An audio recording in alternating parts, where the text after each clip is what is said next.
Hello mga kabayan!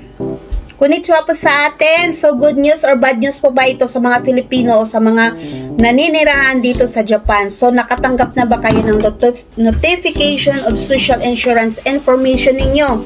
So ang matanggap ninyo ay isang ganito, white card na naglalaman ng mga information nyo, birthday at yung mga basic na information natin. So that means at pinapaalam ng gobyerno ng Japan na magkakaroon ng transition sa ating My Card, My Number Card, at sa ating Health Insurance Card. Ano bang mangyayari? Basically kasi pag pumupunta tayo sa ospital, ginagamit natin ang ating Health Insurance Card or yung National Insurance Card natin. So, at ito naman parang nagiging ID lang dito sa Japan sa ngayon. But because of transition na sinasabi nila at yung government ng Japan nagkaroon ng consolidate of the various health insurance card dito sa Japan. So ang mangyayari po,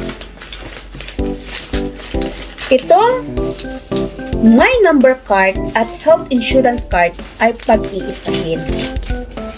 Yun ang mangyayari. So, this is not simply your My Number Card, but magiging My Number Health Insurance Card. So, yun po ang mangyayari. So, ano ba dapat natin gagawin? So, take note ha. Take note sa hindi pa nakakuha ng My Number Card, which is the pink one. Ito, the pink one. Kailangan nyo nang pumunta. Alam nyo kung bakit? Anyway, yung mga anak ko, naka-green card pa rin sila, hindi namin nakuha yung mga cards nila. Gawa nung pumunta kami noon, ay, ang daming hinihingi. So, nakalimutan ko yung passport at hanggang ngayon hindi ko pa nakuha.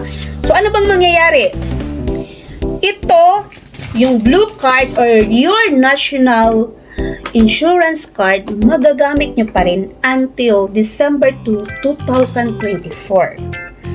Take note, December 2, 2024 only. So, magkakaroon na ng transition, lahat ng mga ospital, lahat ng mga clinic, may mga card reader na sila para po sa ating My Number Health Insurance Card. Katulad ng sinasabi ko, that is the initiative of Japan government para i-consolidate ang mga various health insurance card na mayroon ang mga mamamayan dito sa Pilipinas. So that is until December 2025. So marami pa tayong oras na gawin yun. So ngayon, binasa ko ng palit-ulit yung instruction, paano ba ito gagawin. So nataranta ako kasi ang akala ko hanggang December 4, 2024 lang siya. So good news pala, December 4, 2025. So please, kung wala pa kayong My Number Card, pumunta na kayo sa inyong City Hall, magparehistro na kayo doon para po sa transition ng inyong My Number Card at saka Health Insurance Card dahil pag-iisahin po sila. Sana po makatulong. Ito pong inyong Mother Bisdak, ang OFW ninyo dito sa Japan, ang inyong practical mommy.